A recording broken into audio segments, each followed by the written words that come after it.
Okay, so we're going to continue with just reviewing how to multiply and divide with whole numbers before we get back into decimals. So we've done multiplying multi-digit, we've done dividing by 1 and 2 digit. Now we're just going to do some problem solving, which, yes, just means word problems. So we're just going to do a couple examples together, and then you'll go ahead and work on your assignment. So make sure you are following along as you watch this video and filling out your own notes, okay?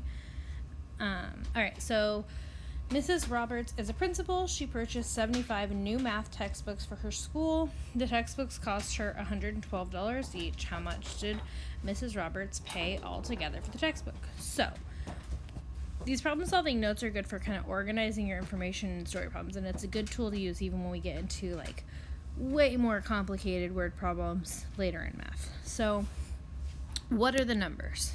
The numbers they gave me are 75 textbooks, right?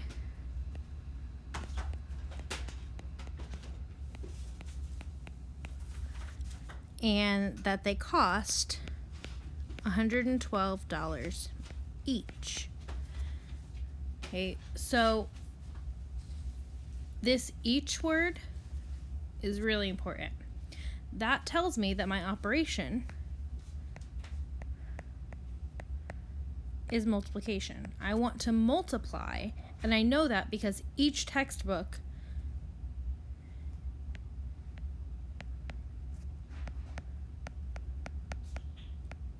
costs $75, each textbook costs $112, so I need to multiply the 75 by 112.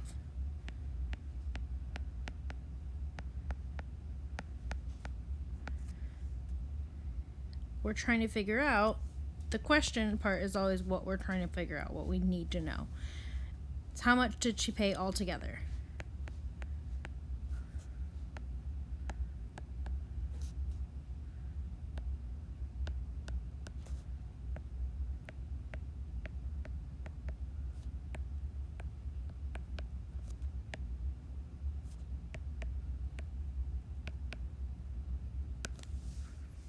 Okay, so to solve it, my problem is 75 multiplied by 112. Okay, when we set that up, I always want to put the longer number on top, just because it kind of makes it easier when you're setting things up, when you're actually multiplying. So 112 times 75. So remember, we do everything on top at the first place value, so 2 times 5 is 10. 1 times 5 is 5, plus 1 is 6. 1 times 5 is 5. Now I'm done with that 5, done with that 1. Okay, now I'm going to multiply everything by 7, or really 7D, so I put my 0 here. 2 times 7 is 14. 1 times 7 is 7, plus 1 is 8. And 1 times 7 is 7. Then I add my two rows together. So I'm going to move this over here just to give myself some more space. So I have 560 plus 7,840.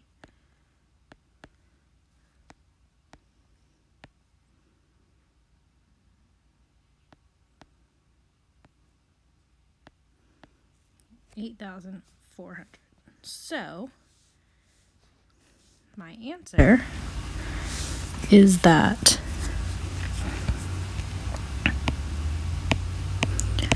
Mrs. Roberts paid $8,400 altogether for the textbooks.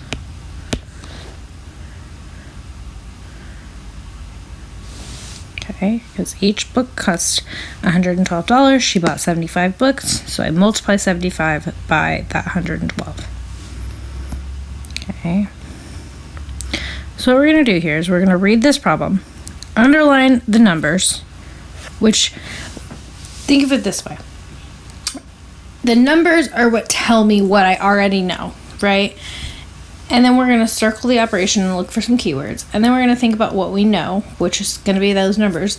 And then figure out what we're going to find out. And we're going to circle what we need to find out. It doesn't say that in the steps, but that's what I like to do. So we're going to underline what we know, circle what we need to know. So we know, well, let's read the problem first.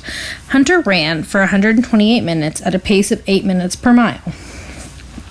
So we know that he ran for 128 minutes, and we know that he ran at a pace of 8 minutes per mile.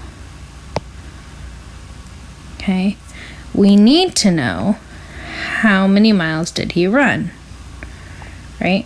So the word that's really important here, the word that kind of tells us our operation, per. Okay, he ran 128 minutes, and he ran at a pace of 108 or a pace of 8 minutes per mile. So that means for each mile, he ran 8 minutes. So that tells me that I'm going to divide. Okay, because I'm going to take the total number of minutes he ran, divide it by how many minutes it took him to run each mile, and that'll tell me how many miles he ran. So my plan is to divide, and I want to divide 128 by 8.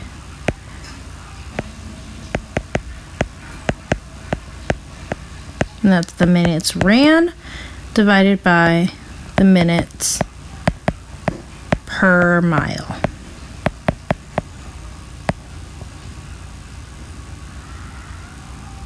So when I solve, I'm going to set that up for long division. So 128 divided by 8. 8 can't go into 1, so I look at 12. 8 goes into 12 one time, with 4 left over. And 8 goes into 48 6 times, with nothing left over. So my solution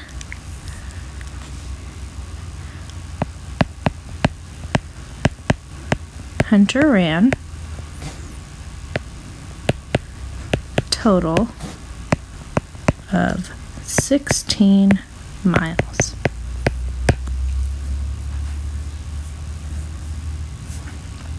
Okay?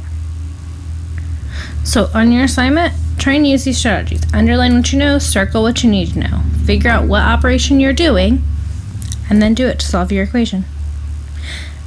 When you're putting your answers in, make sure you just put the number. You don't need to put the label or put it as a sentence, so the edge elastic counts it correctly. So you just need to put whatever answer it is. You don't have to put a dollar sign or anything like that. If it's talking about money, just put the number. All right. You can email me with any questions you might have. I don't know that I'll respond right away, but I'll email back as I am able to. Make sure you show your work and put a picture of your work into Google Classroom, as well as submit your answers into Edge Elastic.